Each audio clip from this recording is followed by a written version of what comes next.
أعوذ بالله من الشيطان الرجيم. بسم الله الرحمن الرحيم. قد أفلح المؤمنون الذين هم في صلاتهم خاشعون والذين هم عن اللغو معرضون والذين هم للزكاة فاعلون والذين هم لفروجهم حافظون إلا على أزواجهم أو ما ملكت أيمانهم فإنهم غير ملومين. فمن ابتغى وراء ذلك فأولئك هم العادون والذين هم لأماناتهم وعهدهم راعون والذين هم على صلواتهم يحافظون. أولئك هم الوارثون الذين يرثون الفردوس هم فيها خالدون. ولقد خلقنا الإنسان من سلالة من طين ثم جعلناه نطفة في قرار مكين ثم خلقنا النطفة علقة فخلقنا العلقة مضغة فخلقنا المضغة عظاما فكسونا العظام لحما ثم أنشأناه خلقا آخر فتبارك الله أحسن الخالقين.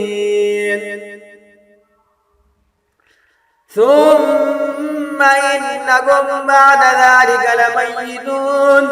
ثم إنكم يوم القيامة تبعثون. ولقد خلقنا فوقكم 7 طرائق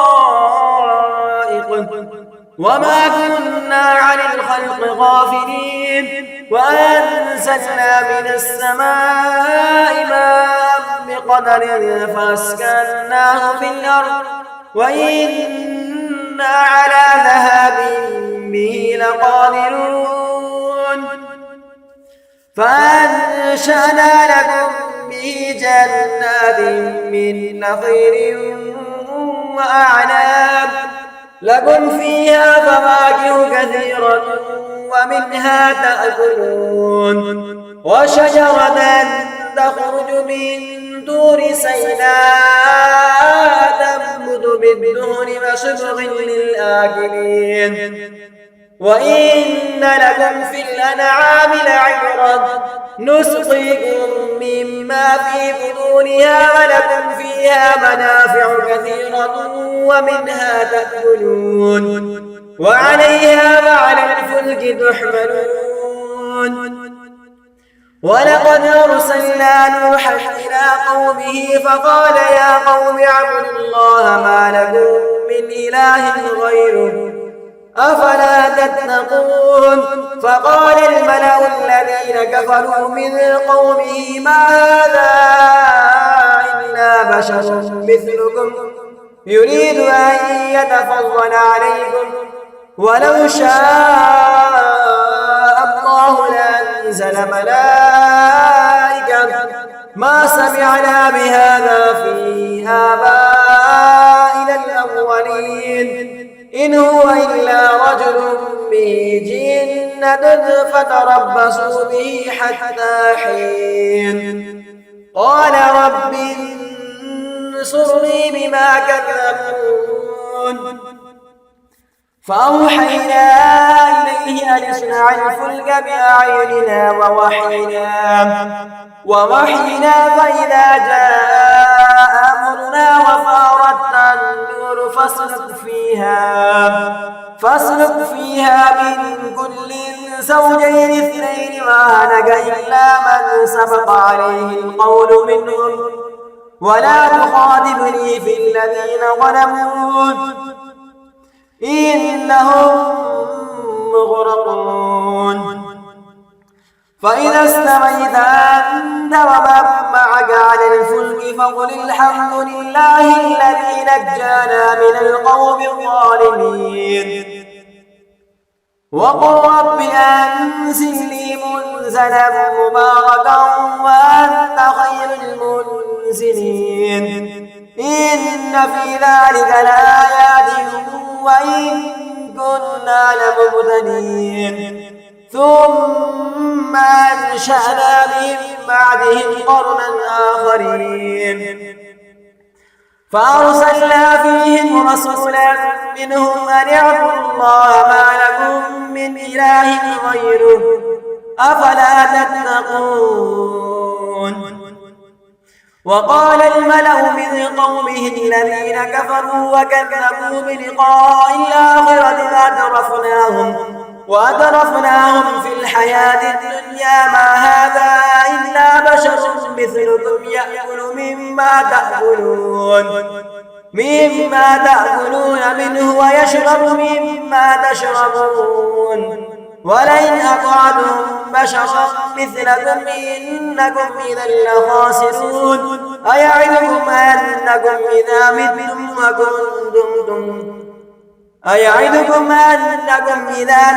وكنتم ترابا وعظاما أنكم مخرجون هيهات لما توعدون إن هي إلا حياتنا الدنيا نموت ونحيا وما نحن بمبعوثين إن هو إلا رجل افترى على الله كذبا وما نحن له بمؤمنين قال رب انصرني بما كذبون قال عما قليل ليصبحن نادمين فأخذتهم الصيحة بالحق فجعلناهم غثاء فبعدا للقوم الظالمين ثم أنشأنا من بعدهم قرونا آخرين ما تسبق من أمة أجلها وما يستأخرون ثم أرسلنا رسلنا تترى كلما جاء أمة رسولها كذبوه فأتبعنا بعضهم بعضا وجعلناهم أحاديث فبعدا لقوم لا يؤمنون ثم أرسلنا موسى وأخاه هارون بآياتنا وسلطان مبين إلى فرعون وملئه فاستكبروا وكانوا قوما عالين فقالوا أنؤمن لبشرين مثلنا وقومهما لنا عابدون فكذبوهما فكانوا من المهلكين ولقد آتينا موسى الكتاب لعلهم يهتدون وجعلنا ابن مريم وأمه آية وآويناهما إلى ربوة ذات قرار ومعين يا أيها الرسل كلوا من الطيبات واعملوا صالحا إني بما تعملون عليم وإن هذه أمتكم أمة واحدة وأنا ربكم فاتقون فتقطعوا أمرهم بينهم زبرا كل حزب بما لديهم فرحون فذرهم في غمرتهم حتى حين أيحسبون أن ما نمدهم به من مال وبنين نسارع لهم في الخيرات بل لا يشعرون إن الذين هم من خشية ربهم مشفقون والذين هم بآيات ربهم يؤمنون والذين هم بربهم لا يشركون والذين يؤتون ما آتوا وقلوبهم وجلة أنهم إلى ربهم راجعون أولئك يسارعون في الخيرات وهم لها سابقون ولا نكلف نفسا إلا وسعها ولدينا كتاب ينطق بالحق وهم لا يظلمون بل قلوبهم في غمرة من هذا ولهم أعمال من دون ذلك هم لها عابدون حتى إذا أخذنا مترفيهم بالعذاب إذا هم يجأرون لا تجأروا اليوم إنكم منا لا تنصرون قد كانت آياتي تتلى عليكم فكنتم على أعقابكم تنكصون مستكبرين به سامرا تهجرون أفلم يتدبروا القول أم جاءهم ما لم يأت آباءهم الأولين أم لم يعرفوا رسولهم فهم له منكرون أم يقولون به جنة بل جاءهم بالحق ما أكثرهم للحق كارهون ولو اتبع الحق أهواءهم لفسدت السماوات والأرض ومن فيهن بل لديناهم بذكرهم فهم عن ذكرهم معرضون أم تسألهم خرجا فخراج ربك خير وهو خير الرازقين وإنك لتدعوهم إلى صراط مستقيم وإن الذين لا يؤمنون بالآخرة عن الصراط لناكبون ولو رحمناهم وكشفنا ما بهم من ضر للجوا في طغيانهم يعمهون ولقد أخذناهم بالعذاب فما استكانوا لربهم وما يتضرعون حتى إذا فتحنا عليهم بابا ذا عذاب شديد إذا هم فيه مبلسون وهو الذي أنشأ لكم السمع والأبصار والأفئدة قليلا ما تشكرون وهو الذي ذراكم في الأرض وإليه تحشرون وهو الذي يحيي ويميت وله اختلاف الليل والنهار أفلا تعقلون بل قالوا مثل ما قال الأولون قالوا أئذا متنا وكنا ترابا وعظاما أئنا لمبعوثون لقد وعدنا نحن وآباؤنا هذا من قبل إن هذا إلا أساطير الأولين قل لمن الأرض ومن فيها إن كنتم تعلمون سيقولون لله قل أفلا تذكرون قل من رب السماوات السبع ورب العرش العظيم سيقولون لله قل أفلا تتقون قل من بيده ملكوت كل شيء وهو يجير ولا يجار عليه إن كنتم تعلمون سيقولون لله قل فأنا تسحرون بل لديناهم بالحق وإنهم لكاذبون ما اتخذ الله من ولد وما كان معه من إله إذا لذهب كل إله بما خلق بل على بعضهم على بعض سبحان الله عما يصفون عالم الغيب والشهادة فتعالى عما يشركون قل رب إما نريني ما يوعدون رب فلا تجعلني في القوم الظالمين وإنا لا نريك ما نعدهم لقادرون ادفع بالذي هي أحسن السيئة نحن أعلم بما يصفون وقل رب أعوذ بك من همذات الشياطين وأعوذ بك رب أن يحضرون حتى إذا جاء أحدهم الموت قال رب ارجعون لعلي أعمل صالحا فيما تركت كلا إنها كلمة هو قائلها ومن ورائهم برزخ إلى يوم يبعثون فإذا نفخ في الصور فلا أنساب بينهم يومئذ ولا يتساءلون فمن ثقلت موازينه فأولئك هم المفلحون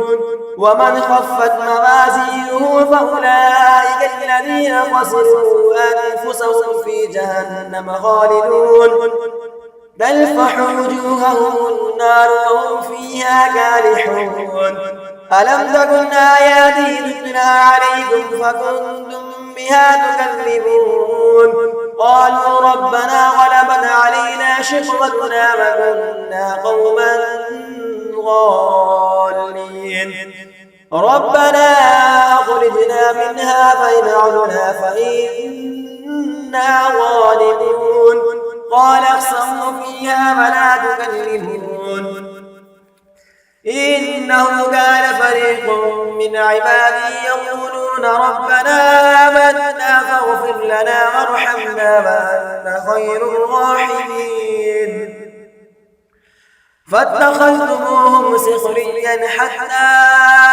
أنسوكم ذكري وكنتم منهم تضحكون إني جزيتهم اليوم بما صبروا أنهم هم الفائزون قال كم لبثتم في الأرض عدد سنين قالوا لبثنا يوما أو بعد يوم فاسأل العادين قال إن لبثتم إلا قليلا لو أنكم كنتم تعلمون أفحسبتم أنما خلقناكم عبثا وأنكم إلينا لا ترجعون فتعالى الله الملك الحق لا إله إلا هو رب العرش الكريم ومن يدع مع الله إلها آخر لا برهان له به فإنما حسابه عند ربه إنه لا يفلح الكافرون وقل رب اغفر وارحم وأنت خير الراحمين بسم الله الرحمن الرحيم سورة أنزلناها وفرضناها وأنزلنا فيها آيات بينات لعلكم تذكرون الزانية والزاني فاجلدوا كل واحد منهما 100 جلدة ولا تأخذكم بهما رأفة في دين الله إن كنتم تؤمنون بالله واليوم الآخر وليشهد عذابهما طائفة من المؤمنين الزاني لا ينكح إلا زانية أو مشركة والزانية لا ينكحها إلا زان أو مشرك وحرم ذلك على المؤمنين والذين يرمون المحصنات ثم لم يأتوا ب4 شهداء فاجلدوهم 80 جلدة ولا تقبلوا لهم شهادة أبدا وأولئك هم الفاسقون إلا الذين تابوا من بعد ذلك وأصلحوا فإن الله غفور رحيم والذين يرمون أزواجهم ولم يكن لهم شهداء إلا أنفسهم فشهادة أحدهم 4 شهادات بالله إنه لمن الصادقين والخامسة أن لعنة الله عليه إن كان من الكاذبين ويدروا أنها العذاب أن تشهد 4 شهادات بالله إنه لمن الكاذبين والخامسة أن غضب الله عليها إن كان من الصادقين ولولا فضل الله عليكم ورحمته وأن الله تواب حكيم إن الذين جاءوا بالإفك عصبة منكم لا تحسبوه شرا لكم بل هو خير لكم لكل امرئ منهم ما اكتسب من الإثم والذي تولى كبره منهم له عذاب عظيم. لولا إذ سمعتموه ظن المؤمنون والمؤمنات بأنفسهم خيرا وقالوا هذا إفك مبين. لولا جاءوا عليه بأربعة شهداء فإذ لم يأتوا بالشهداء فأولئك عند الله هم الكاذبون. ولولا فضل الله عليكم ورحمته في الدنيا والآخرة لمسكم فيما أفضتم فيه عذاب عظيم. إذ تلقونه بألسنتكم وتقولون بأفواهكم ما ليس لكم به علم وتحسبونه هينا وهو عند الله عظيم. ولولا إذ سمعتموه قلتم ما يكون لنا أن نتكلم بهذا سبحانك هذا بهتان عظيم. يعظكم الله أن تعودوا لمثله أبدا إن كنتم مؤمنين. ويبين الله لكم الآيات والله عليم حكيم. إن الذين يحبون أن تشيع الفاحشة في الذين آمنوا لهم عذاب أليم في الدنيا والآخرة والله يعلم وأنتم لا تعلمون. ولولا فضل الله عليكم ورحمته وأن الله رؤوف رحيم. يا أيها الذين آمنوا لا تتبعوا خطوات الشيطان ومن يتبع خطوات الشيطان فإنه يأمر بالفحشاء والمنكر. ولولا فضل الله عليكم ورحمته ما زكى منكم من أحد أبدا ولكن الله يزكي من يشاء والله سميع عليم. ولا يأتل أولو الفضل منكم والسعة أن يؤتوا أولي القربى والمساكين والمهاجرين في سبيل الله وليعفوا وليصلحوا ألا تحبون أن يغفر الله لكم والله غفور رحيم. إن الذين يرمون المحسنات الغافلات المؤمنات لعنوا في الدنيا والآخرة ولهم عذاب عظيم. يوم تشهد عليهم ألسنتهم وأيديهم وأرجلهم بما كانوا يعملون يومئذ يوفيهم الله دينهم الحق ويعلمون أن الله هو الحق المبين. الخبيثات للخبيثين والخبيثون للخبيثات والطيبات للطيبين والطيبون للطيبات أولئك مبرؤون مما يقولون لهم مغفرة ورزق كريم. يا أيها الذين آمنوا لا تدخلوا بيوتا غير بيوتكم حتى تستأنسوا وتسلموا على أهلها ذلكم خير لكم لعلكم تذكرون. فإن لم تجدوا فيها أحدا فلا تدخلوها حتى يؤذن لكم وإذ قيل لكم ارجعوا فارجعوا وأزكى لكم والله بما تعملون عليم. ليس عليكم جناح أن تدخلوا بيوتا غير مسكونة فيها متاع لكم والله يعلم ما تبدون وما تكتمون. قل للمؤمنين يغضوا من أبصارهم ويحفظوا فروجهم ذلك أزكى لهم إن الله خبير بما يصنعون. وقل للمؤمنات يغضضن من أبصارهن ويحفظن فروجهن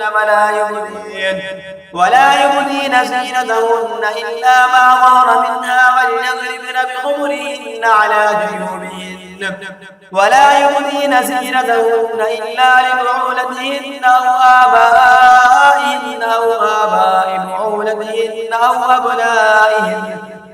أو أبناء بعولتهن أو إخوانهن أو بني إخوانهن أو بني أخواتهن أو نسائهن أو ما ملكت أيمانهن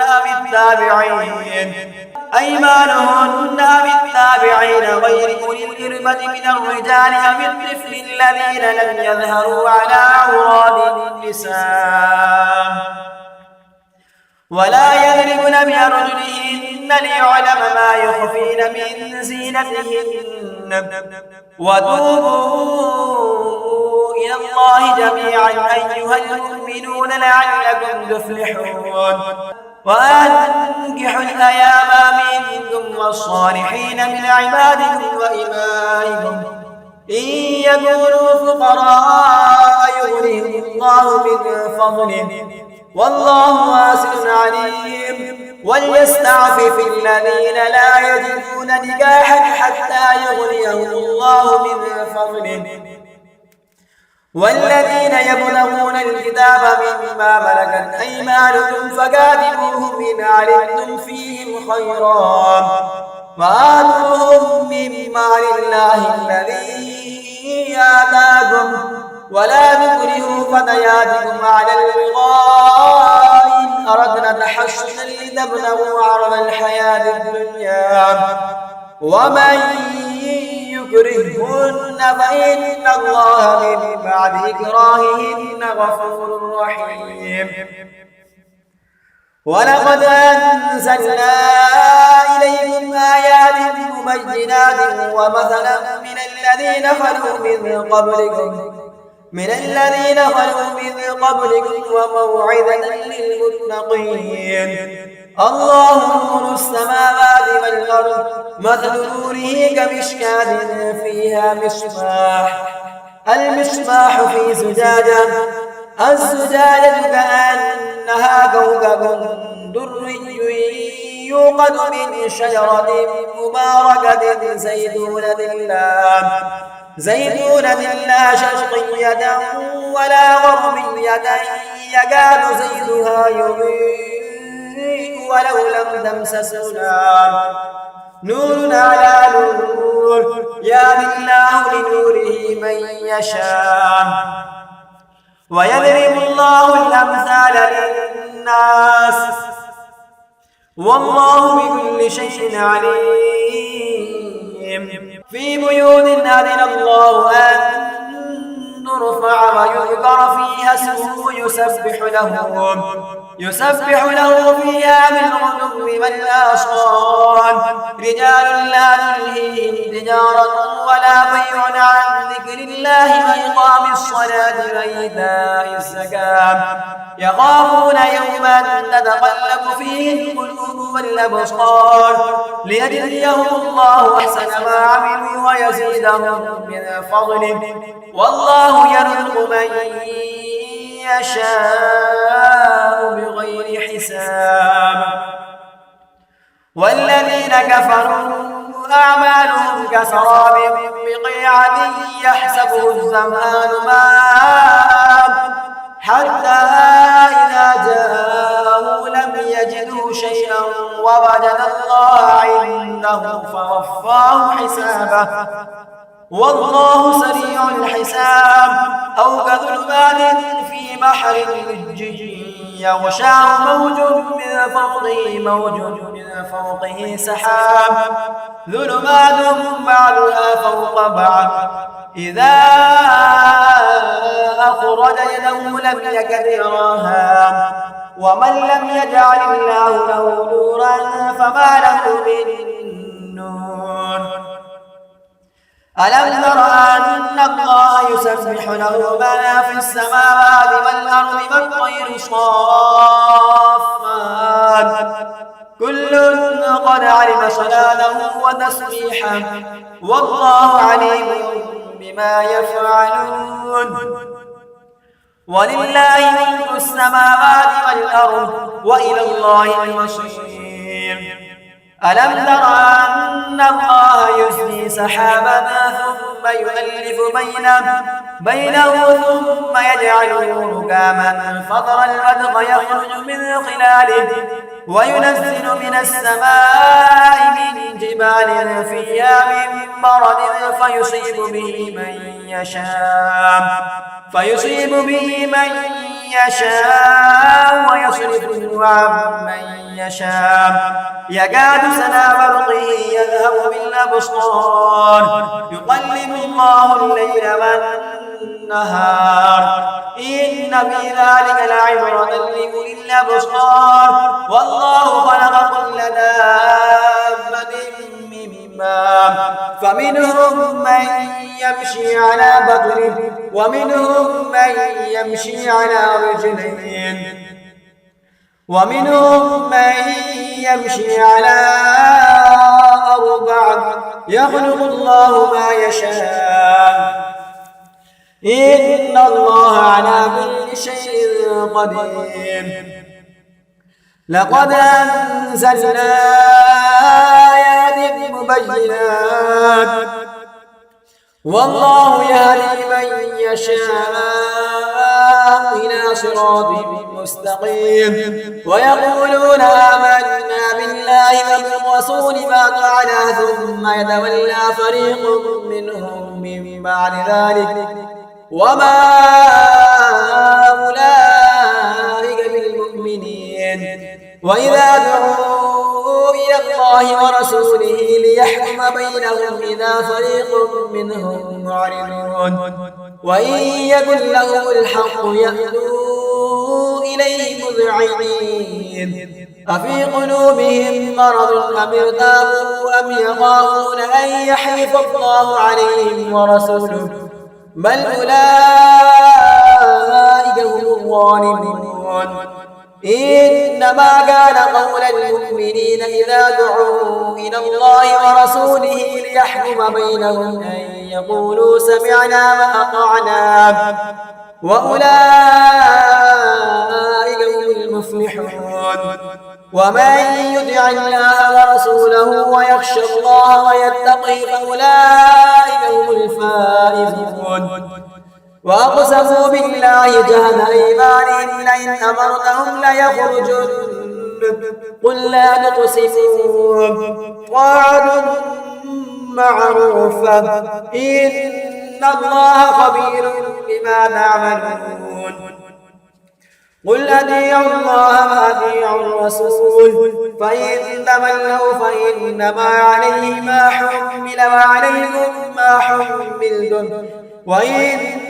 تطيعوه تهتدوا وما على الرسول إلا البلاغ المبين وعد الله الذين آمنوا منكم وعملوا الصالحات ليستخلفنهم في الأرض كما استخلف الذين من قبلهم وليمكنن لهم دينهم الذي ارتضى لهم وليبدلنهم من بعد خوفهم أمنا يعبدونني لا يشركون بي شيئا ومن كفر بعد ذلك فأولئك هم الفاسقون وأقيموا الصلاة وآتوا الزكاة وأطيعوا الرسول لعلكم ترحمون لا تحسبن الذين كفروا معجزين في الأرض ومأواهم النار ولبئس المصير يا أيها الذين آمنوا ليستأذنكم الذين ملكت أيمانكم والذين لم يبلغوا الحلم منكم 3 مرات من قبل صلاة الفجر وحين تضعون ثيابكم من الظهيرة ومن بعد صلاة العشاء 3 عورات لكم ليس عليكم ولا عليهم جناح بعدهن طوافون عليكم بعضكم على بعض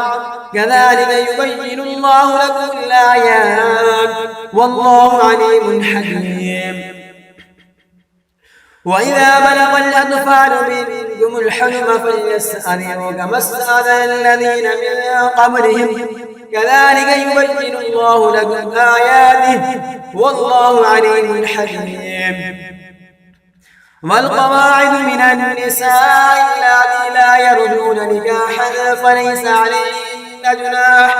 فليس عليهن جناح أن يضعن ثيابهن غير متبرجات بزينة وأن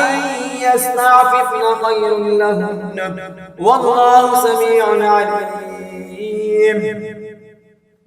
ليس على الأعمى حرج ولا على الأعرج حرج ولا على المريض حرج ولا على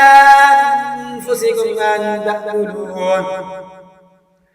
أن تأكلوا من بيوتكم أو بيوت آبائكم أو بيوت أمهاتكم أو بيوت إخوانكم أو بيوت إخوانكم أو بيوت أخواتكم أو بيوت أعمامكم أو بيوت عماتكم أو بيوت أخوالكم أو بيوت خالاتكم أو ما ملكتم مفاتحه أو صديقكم. ليس عليكم جناح أن تأكلوا جميعا أو أشتاتا فإذا دخلتم بيوتا فسلموا على أنفسكم تحية من عند الله مباركة طيبة كذلك يبين الله لكم الآيات لعلكم تعقلون. إنما المؤمنون الذين آمنوا بالله ورسوله وإذا كانوا معه على أمر جامع لم يذهبوا حتى يستأذنوهم. إن الذين يستأذنونك أولئك الذين يؤمنون بالله ورسوله فإذا استأذنوك لبعض شأنهم فأذن لمن شئت منهم واستغفر لهم الله إن الله غفور رحيم. لا تجعلوا دعاء الرسول بينكم كدعاء بعضكم بعضا قد يعلم الله الذين يتسللون منكم لواذا فليحذر الذين يخالفون عن أمره أن تصيبهم فتنة أو يصيبهم عذاب أليم. ألا إن لله ما في السماوات والأرض قد يعلم ما أنتم عليهم ويوم يرجعون إليه فينبئهم بما عملوا والله بكل شيء عليم. بسم الله الرحمن الرحيم. تبارك الذي نزل الفرقان على عبده ليكون للعالمين نذيرا الذي له ملك السماوات والأرض ولم يتخذ ولدا ولم يكن له شريك في الملك وخلق كل شيء فقدره تقديرا واتخذوا من دونه آلهة لا يخلقون شيئا وهم يخلقون ولا يملكون لأنفسهم ضرا ولا نفعا ولا يملكون موتا ولا حياة ولا نشورا. وقال الذين كفروا إن هذا إلا إفك افتراه وأعانه عليه قوم آخرون فقد جاءوا ظلما وزورا. وقالوا أساطير الأولين اكتذبها فهي تتلى عليه بكرة وأصيلا. قل أنزله الذي يعلم السر في السماوات والأرض إنه كان غفورا رحيما. وقالوا ما لهذا الرسول يأكل الطعام ويمشي في الأسواق لولا أنزل إليه ملك فيكون معه نذيرا أو يلقى إليه كنز أو تكون له جنة يأكل منها. وقال الظالمون إن تتبعون إلا رجلا مسحورا. انظر كيف ضربوا لك الأمثال فضلوا فلا يستطيعون سبيلا. تبارك الذي شاء جعل لك خيرا من ذلك من ذلك جنات تجري من تحتها الأنهار ويجعل لك قصورا بل كذبوا بالساعة وأعتدنا لمن كذب بالساعة سعيرا إذا رأتهم من مكان بعيد سمعوا لها تغيظا وزفيرا وإذا ألقوا منها مكانا ضيقا مقرنين دعوا هنالك ثبورا لا تدعوا اليوم ثبورا واحدا وادعوا ثبورا كثيرا قل أذلك خير أم جنة الخلد الذي وعد المتقون كانت لهم جزاء ومصيرا لهم فيها ما يشاءون خالدين كان على ربك وعدا مسئولا ويوم يحشرهم وما يعبدون من دون الله فيقول أأنتم أضللتم عبادي هؤلاء أم هم ضلوا السبيل قالوا سبحانك ما كان ينبغي لنا أن نتخذ من دونك من أولياء ولكن متعناهم وآباءهم حتى نسوا الذكر وكانوا قوما بورا فقد كذبوكم بما تقولون فما تستطيعون صرفا ولا نصرا ومن يظلم منكم نذقه عذابا كبيرا وما أرسلنا قبلك من المرسلين إلا إنهم ليأكلون الطعام ويمشون في الأسواق وجعلنا بعضكم لبعض فتنة أتصبرون وكان ربك بصيرا